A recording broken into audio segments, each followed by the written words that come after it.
अगर इस्लाम पर मर मिटना होगा तो ये दो शख्सियत है, खालिद सैफुल्लाह रहमानी और फजलुर रहीम मुजद्ददी, ये कहेंगे बस इस्लाम पर मर मिटने के लिए हम तैयार हैं। यानी कि मोदी जी का फरमान नहीं मानिएगा। यकीन है, यानी बताए ना, किसी भी की हुकूमत हो, हम उनका ही प्रचार भी कर रहे हैं, तीसरी मरतबा भी आ जाए, लेकिन हरगिज हरगिज नहीं। भाई, जब से हिंदुस्तान आज़ाद हुआ है मुसलमान परेशान है। ये मुसलमान अपनी औलाद को कटवा कर सब्र कर सकता है, बस्तियों के जलने पर मुसलमान चुप रह सकता है, लेकिन जो हमला बराह रास्त मुसलमानों के दीन और मजहब पर होगा तो कोई मुसलमान इसको बर्दाश्त नहीं कर सकता। ठीक है, जो भी चीज़ आएगा पूरी मुस्लिम पर्सनल बोर्ड की नज़र भी है, और मुस्लिम पर्सनल बोर्ड जो भी कहेगा हम लोग मर मिटने के लिए तैयार हैं। अरे तो मुस्लिम महिलाओं को न्याय चाहिए ना भाई।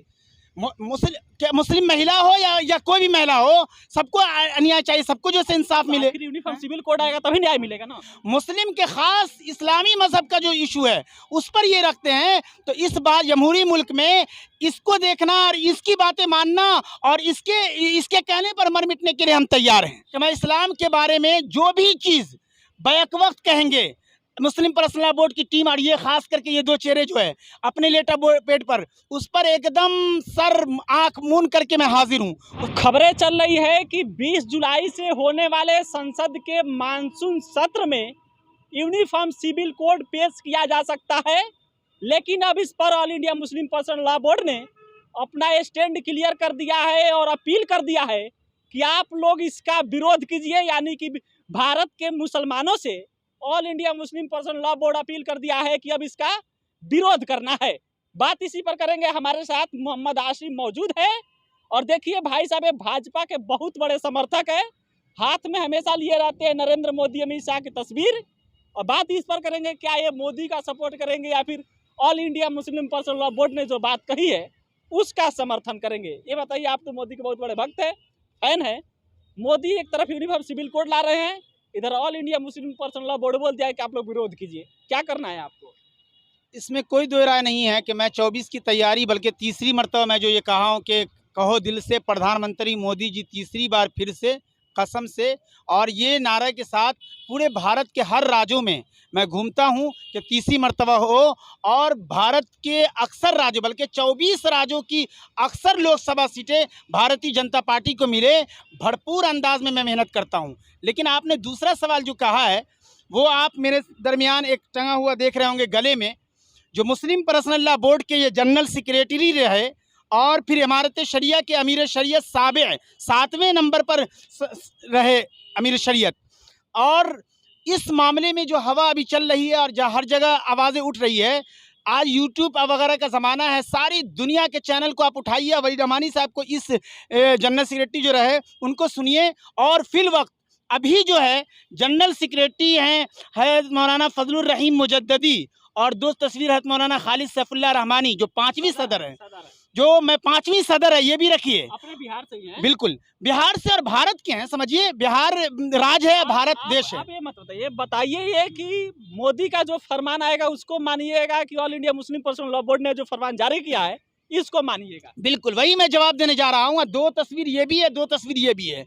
मैं कह रहा हूँ कि हिंदुस्तान पर अगर मर मिटने के लिए अमित शाह जी या मोदी जी हमें कहेंगे तो हम हर हाल में तैयार हैं, कफन बांध कर कूद जाएंगे। और अगर इस्लाम पर मर मिटना होगा तो ये दो शख्सियत है, खालिद सैफुल्लाह रहमानी और फजलुर रहीम मुजद्ददी, ये कहेंगे बस इस्लाम पर मर मिटने के लिए हम तैयार हैं। अरे तो इसी यहीं पर तो आकर फंस गए ना कि इन्होंने यहाँ पर हमला कर दिया है। हमला कर दिया कि हदीस कुरान पे कहा जा रहा है कि हमला है यूनिफॉर्म सिविल कोड।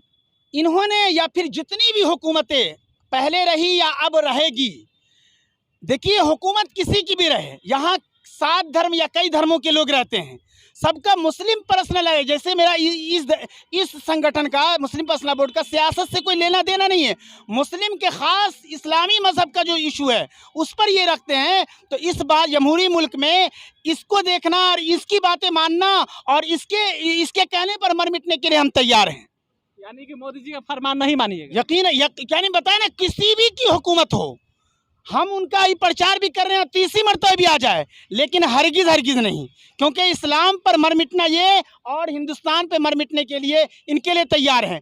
और हिंदुस्तान ही एक ऐसा मुल्क है, आप जो कह रहे हैं, बाबा साहब अम्बेडकर का जो बनाया हुआ संविधान है, वो संविधान ये कहता है कि हर मज़हब का नागरिक अपने अपने मज़हब पर ज़िंदगी गुजारे, और अगर कोई कोई मज़हब का जानने वाला भी ना हो फिर भी वो ज़िंदगी गुजारे। यूनिफॉर्म सिविल कोड में क्या खराबी है कि इसका विरोध कर रहे हैं आप? नहीं, मुस्लिम पर्सनल लॉ बोर्ड बता दो।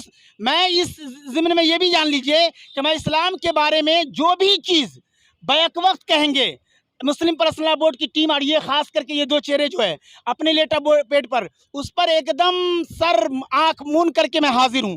जो कुछ गलत होगा तो उसको तो खारिज कीजिए ना अगर भाई। नहीं भाई, मैं तो कहा ना अभी कि जो भी चीज़ आएगा पूरी मुस्लिम पर्सनल लॉ बोर्ड की नज़र भी है, और मुस्लिम पर्सनल लॉ बोर्ड जो भी कहेगा हम लोग मर मिटने के लिए तैयार हैं, और भारत के लोग तैयार हैं। और मुस्लिम पर्सनल लॉ बोर्ड तो यहाँ तक बोल दिया कि संविधान ही अपना यूनिफॉर्म नहीं है, संविधान ही समान है, यूनिफॉर्म नहीं है, संविधान में यूनिफॉर्मिटी नहीं है। नहीं, मुस्लिम पर्सनल बोर्ड ने कहा ना, बिल्कुल आपको जो ये बताया वो बिल्कुल कहना कि हर मजहब को अपने मजहब पर चलने की आज़ादी संविधान देता है। अरे तो मुस्लिम महिलाओं को न्याय चाहिए ना भाई। मुस्लिम महिला हो या कोई भी महिला हो, सबको न्याय चाहिए, सबको जो से इंसाफ मिले। यूनिफॉर्म सिविल कोड आएगा तभी न्याय मिलेगा ना। ये तो मुस्लिम इस्लाम मजहब जो हमारा मुल्क है वो बता तो दिया कि उसी के मुताबिक हम चलेंगे, जो कहेंगे। जिस तरीके से आप थोड़ी देर के लिए बहुत सारे को आप कहते होंगे, मुझे भी लोग कह देते हैं कि मोदी जी और अमित शाह जी का अंधभक्त है। मैं आपके माध्यम से कह दूं कि इनके जितने अंधभक्त हैं उनसे वाकई सबसे बड़ा अंधभक्त मैं हूं इनका।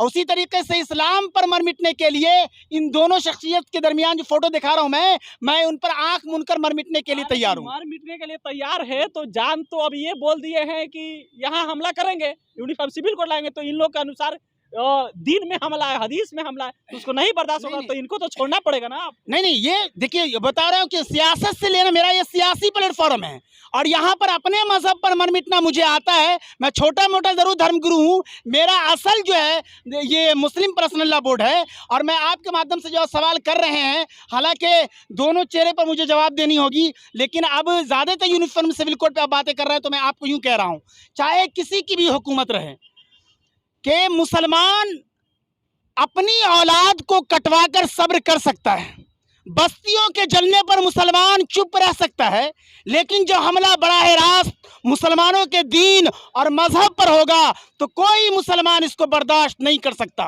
जी हाँ, तो जो गलत होगा उसको तो बर्दाश्त करना पड़ेगा।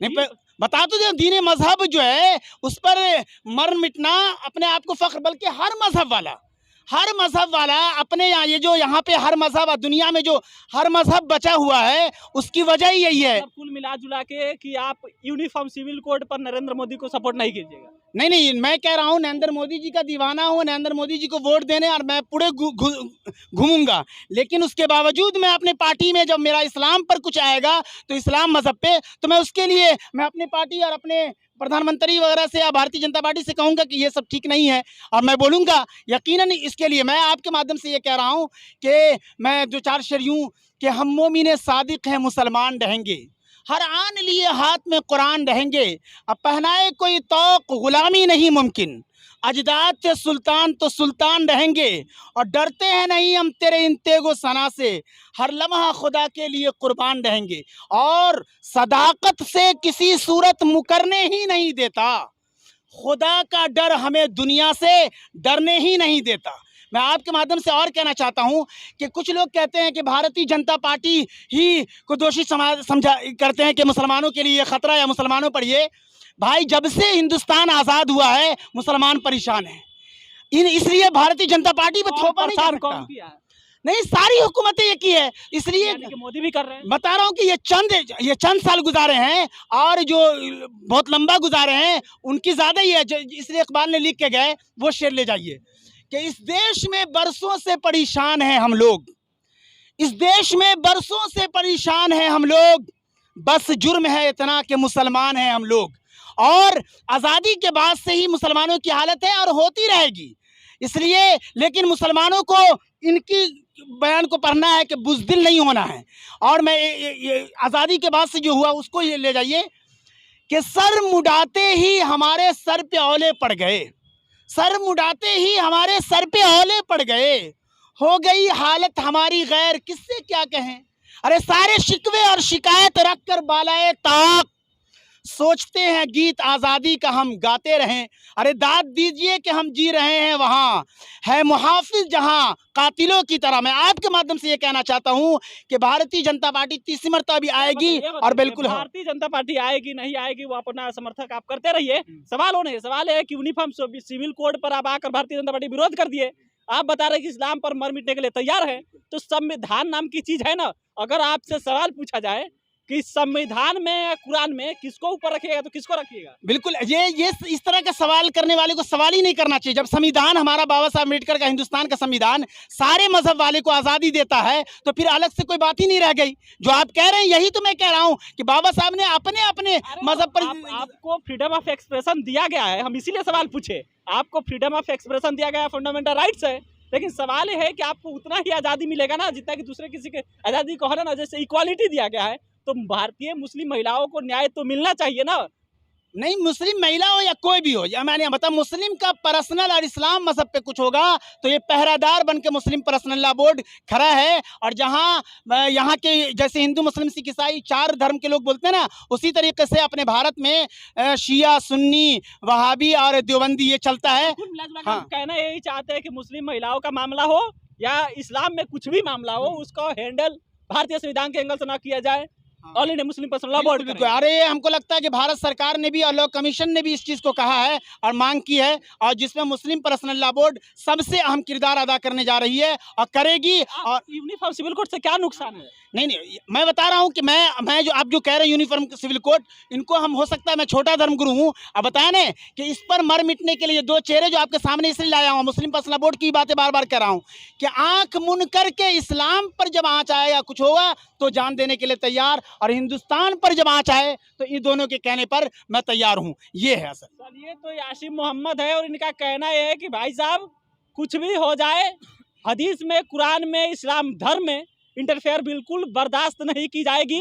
और यूनिफॉर्म सिविल कोड लाकर जो इंटरफेयर करने की कोशिश की जा रही है, इनके अनुसार इस प्रकार से इस्लाम धर्म पर ये मर मिटने के लिए तैयार है। यूनिफॉर्म सिविल कोड जिस प्रकार से all India Muslim personal law board ने ये अपील कर दिया है कि विरोध करना है, तो उसी पर ये जान देने के लिए तैयार है। बिल्कुल ये बर्दाश्त नहीं करेंगे। बाकी इनके राय से, इन्होंने जो अपनी राय रखी, इनके राय से बिहार मंच सहमत नहीं होता है, कोई इत्तेफाक नहीं रखता है। बिहार मंच इनके राय से अपना सहमति दर्ज नहीं कराता है। बाकी इस पर अपना राय दीजिएगा। मेरा नाम सिकंदर अली है, अब बिहार मंच देख रहे थे। बहुत बहुत धन्यवाद।